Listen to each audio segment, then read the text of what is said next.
नमस्कार दोस्तों, स्वागत है आपका ब्लैक बोर्ड में। दोस्तों, आज के इस महत्वपूर्ण वीडियो में हम आपके लिए ट्रिक लेकर आए हैं केंद्र और राज्य सरकार के प्रमुख कर।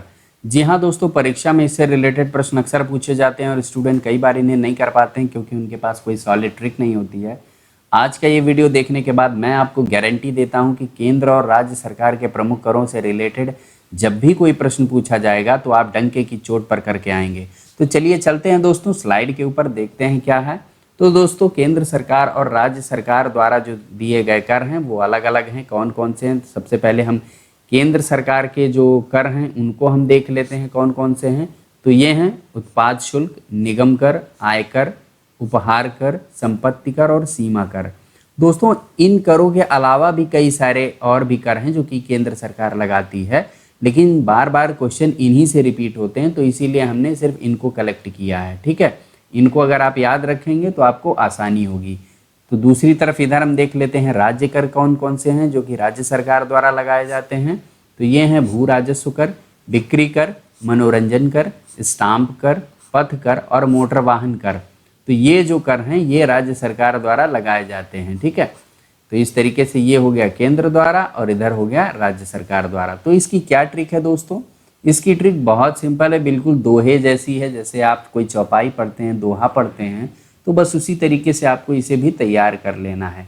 क्या है? उठ निगम आया उपहार, संपत्ति सीमा केंद्र सरकार।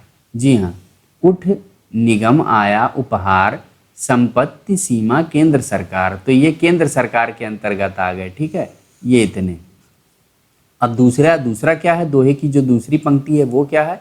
भू बिक्री मन स्टाम्प, पथ मोटर राज्य को मान। ठीक है, पथ मोटर राज्य को मान। तो देखिए अब यहाँ पे उठ यानी कि उत्पाद, निगम यानी कि निगम कर, आया यानी आय कर, ये हुआ ना आया, उपहार यानी उपहार कर, संपत्ति यानी संपत्ति कर और सीमा यानी सीमा कर। तो ये सारे किस में आ गए? केंद्र सरकार में। केंद्र सरकार द्वारा ये सारे कर आरोपित किए जाते हैं।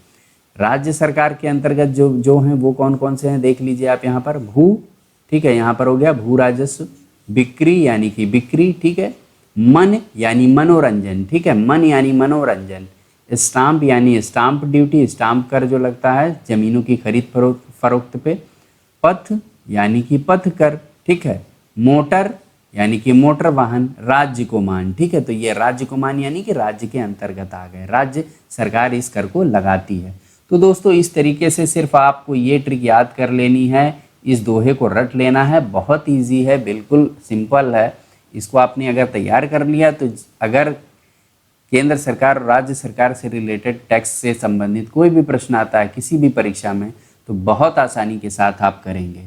इसके साथ साथ दोस्तों, आप लोगों के लिए एक प्रश्न भी है, काफ़ी इम्पॉर्टेंट है, कि दिल्ली को राष्ट्रीय राजधानी प्रदेश संविधान के किस संशोधन से बनाया गया? जी हाँ, ऑप्शन आपके सामने है।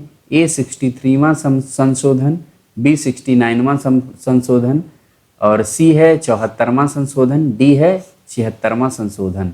तो जो इसमें से करेक्ट आंसर होगा वो आप हमें कमेंट सेक्शन में लिख के ज़रूर बताइएगा।